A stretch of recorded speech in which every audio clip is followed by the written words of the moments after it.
Jadi sampai ibu saya, sampai bapak saya dulu sampai hafal gitu, tiap malam gitu mandi, di walaupun pergi di mana mandi.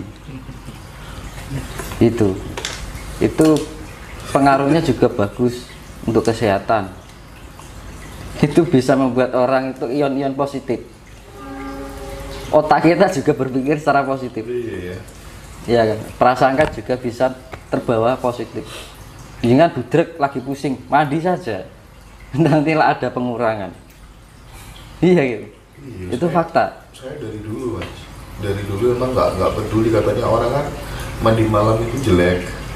Ya itu tadi. Kalau saya enggak, dari Iya. dulu enggak gitu, biasa. Karena kan kalau di jam 12 ke atas itu sudah suhu itu sudah menyesuaikan dengan Iya, tubuh. iya. Tubuh itu sudah menyesuaikan dengan suhu. Kalau jam 4 sore sampai jam 9 itu kan kondisi perubahan antara siang dan malam. Jadi kondisi suhu itu kan sudah kok belum bisa selaras. Tapi kalau malam itu bagus. Jadi air di malam hari sama di siang kandungan ion positifnya itu lebih banyak. Energi positifnya, apalagi kayak kita mandi di pertapaan atau makanya kalau di sumber-sumber air itu orang yang pada mandi kayak orang pertapa itu mandi di sumber-sumber air itu positif bagus. Jadi ion-ion itu yang jadi kayak unsur-unsur negatif kita itu kayak lepas gitu secara eksternalnya itu, dan itu membawakan di dalam juga secara pengaruhnya didorong oleh meditasi itu tadi. Jadi bikin orang itu lebih awet muda. Iya. Karena ya gitu sendiri, saya juga bukti ke dewe kan gitu. Orang gampang loro-loro. Iya. Iya Bener itu. Jadi nggak gampang. Paling loro-loro paling mentok ya masuk angin. Kecapean gitu. Biasa wajar. Flu ya mas ya. Kalau flu jarang ya. Oh, jarang ya. Iya. Lek masuk angin ya Gitu ya. biasa lah. Tuh. Jadi fungsinya itu untuk itu tadi pikiran positif, smart thinking, perasaan positif, inner beauty, ya kan? Iya.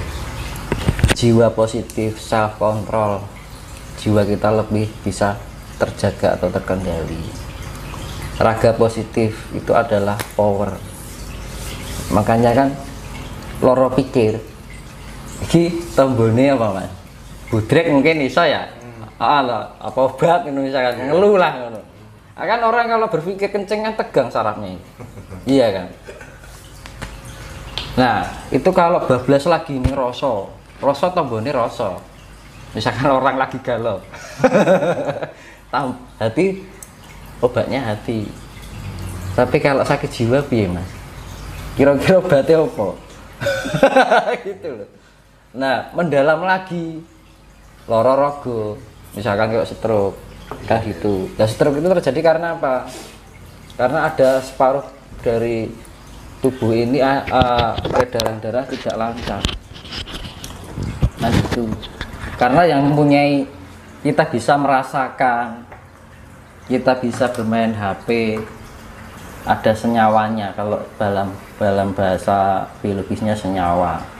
Darah itu kalau bahasa, berarti sel yang ada di dalam darah itu bahasa biologinya adalah ion. Kan gitu. Jadi kita bisa ngerasa kayak kasar, halus itu kan karena itu. Iya. Ion itu apa toh ion? Kumpulan atom yang bermuatan listrik. Nanti saya jelaskan masalah ini. Enggak. Jadi saya agak ini, saya terus kemudian ingat flashback pengalaman saya dulu mas. Sekarang saya dulu kan memang muter cari kebenaran, cari kesejatian, cari guru yang benar-benar pas begitu. Nah suatu ketika itu saya di Pasuruan mas, ada pondok pesantren, pengasuhnya itu namanya Pak Yai Ghazali. Ya beliau sangat disegani di sana. Ini yang menarik, yang mondok di situ itu orang-orang bermasalah semua. Kalau nggak rampok, narkoba, segala macam, pokoknya orang bermasalah. gila juga ada gitu kan, dikejar polisi karena nyuri segala macam banyak. Nah, diwajibkan di sana tiap jam 12 malam mandi mas. Setelah mandi zikir. Nah, saya teringat, oh iya ya, logis juga ya dilakukan ternyata. Iya, dan itu sangat luar biasa. Karena kalau kita terlalu banyak sering berpikiran buruk, ya kan, berperasaan buruk, ya kan, itu kan pengaruhnya kan akhirnya terbiasa dengan jiwa-jiwa yang arogansi. Akhirnya apa? Secara nggak sadar, kalau secara bahasanya karma lah, karmanya itu ngumpul. Nah, dibilang karma itu adalah terlalu banyaknya. Karma itu adalah hukum sebab akibat atau feedback. Iya. Manakala kita mengumpulkan kebaikan, ya karmanya baik. Kalau kita yang kita kumpulkan negatif, ya karmanya negatif. Makanya semua tergantung pada diri kita, bukan orang lain. Kalau kita misalkan menjalankan sesuatu untuk pembenahan diri, untuk meningkatkan level diri, jangan berdasarkan orang lain atau ajakan, tapi berdasar dari dalam diri kita sendiri. Nek ajakan orang lain yang mengajak bosen, kita juga melu bosen. Intinya memang harus muncul dan tumbuh dari diri kita sendiri. Nah itu, kalau enggak itu enggak bisa. Iya. Kalau hanya sekedar ingin, paling sasi rong sasi bar, kan gitu loh. Makanya orang yang misalnya orang yang diperjalankan atau dipanggilkan, ya dimana seperti itu, ya dinamakan seperti itu kan. Nurani yang bergerak, bukan karena hanya keinginan sesaat, tiru-tiru ya mas. Jadi hanya kepinginan gitu, jangan sampai seperti itu. Tapi yo karena gimana ya, hidup ini kadang kita delalah untuk apa, kebetulan dapat nasib baik dengan bisa begini, kebetulan enggak, itu karena pengaruh genetika juga dari orang tua kita, mungkin dari yang kita mbah kita dulu. Karmane ini anak putu gitu loh, tapi enggak semuanya gitu. Nah itu mungkin ada pencampuran gen ini dari gen dari bapak dan ibu, mungkin ada karma apa yang enggak kita sadari kan itu. Makanya kan kunci utama kita nanti untuk mengarahkan pada hal yang sifatnya positif. Nah gitu kan. Nah saya kembalikan sifat kasih itu tadi. Karena kondisi alam semesta yang lagi tidak stabil ini kan. Alam kayak gini kan. Ya kita pintar-pintar dan selalu ingat, aku kudu duwe sifat welas asih. Diingat-ingat terus. Jadi kalau kita mengingatnya seperti itu, fokus kan gitu. Beda, makanya kan orang fokus itu beda. Ini misalkan kita lagi sibuk mungkin ya, kita naruh sesuatu, kita nggak fokus, tak taruh, kita pergi, padahal cuman 1 meter 2 meter, aku mau dekek korek neng dia, hai nggak fokus, kan gitu loh. Kadang disai. Nah, kalau kita ingat sesuatu, kita menaruh, kita simpan di memori kita, di save. Tak fokus ke aku dekek korek ning iki, aku meh lunga ning Jakarta. Sasi. Mulih kelinya. Karena ketika kita menaruh korek, kita diingat baik-baik, saya fokus aku dekek. Tapi kalau kadang-kadang kalau kita terpungin lagi repot atau lagi mikir, pikirannya bercabang-cabang, dekek korek. Terus ngalih. Lagi 2 meter 3 meter aku mau dekek korek ning dia. Nah itu seperti itu. Nah itu tingkat kefokusan. Makanya untuk melatih itu kan kadang-kadang aku sendiri aja kayak gitu. Gitu loh. Makanya itu untuk melatih kefokusan itu nggak gampang. Jadi kondisi stabil, tenang, seimbang, fokus. Kalau melatih kepekaan mata batin mas, Nah itu nanti kalau sudah ngelatih itu peka dengan sendirinya, otomatis. Iya. Jadi responsifnya kita tinggi. Betul. Iya, intuisi. Jadi iya, saya lebih tertarik itu daripada kemudian perspektif mata batin itu terus melihat bongso-bongso halus kayak gitu. Saya lebih tertarik yang intuisi-intuisi kayak gitu. Itu gini loh, di peradaban baru besok itu nanti setelah ada bencana besar itu IQ manusia ditingkatkan, jadi seperti upgrade level all element alam semesta itu akan ditingkatkan.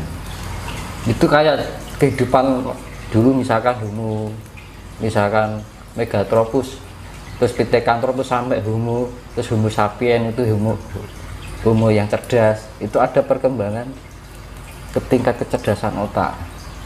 Nah, akhir-akhir ini menginjak diarani akhir zaman pola bendiwi ini, manusia dibodohkan. Jadi mau komputer ini wis kena virus oke. Udah kena virus blank, enakmu hang terus gitu. Orang itu sudah tidak berpikir secara sehat. Kinerjanya sudah nggak bisa normal. Nah, makanya komputer itu kalau diinstal ulang itu diapain sih, Mas? Nanti Kalau di upgrade itu diapain sih? Ya, harus diamankan data-datanya. Reinstall loh. Iya. Datanya diamankan, tapi tetap aplikasinya kan semua reinstall kan. Iya. Aplikasi tambahan-tambahan hilang, aplikasi yang bawaan yang masih tetap ada, itu pemurnian. Nah itu loh sing arep dianu alam iki seperti itu. Jadi reinstall, nanti di upgrade. Kan nggak mungkin misalkan HP ya di upgrade mesti di formasi. Iya, betul. Nanti kalau langsung di upgrade ketumpuk berat. Itu sebenarnya kinerja komputer ini ya nerokke kinerjanya alam semesta. Betul. Para peneliti nggawe yo seperti itu. Iya ya Mas ya. Pikiran itu. Makanya kan yang masih ada itu kan aplikasi yang bawaan. Berarti kan sifat-sifat manusia yang murni. Jadi sifat-sifat yang sifatnya negatif itu bersih semua, nggak ada lagi. Nah itu setelah sudah bersih, upgrade, masukkan peningkatan level, peningkatan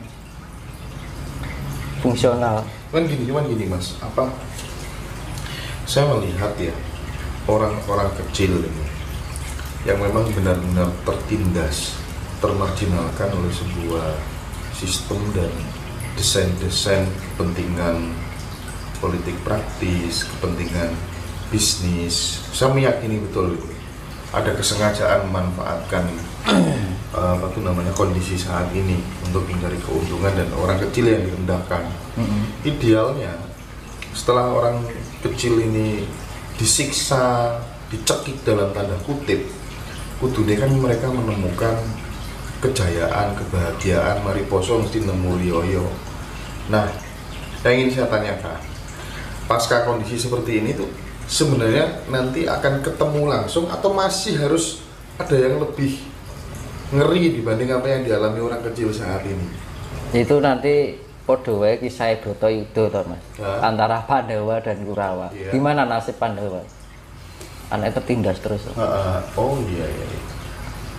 Nah, Pandawa itu ketika dia sudah merasa lega menang itu ketika selesai Bratayuda.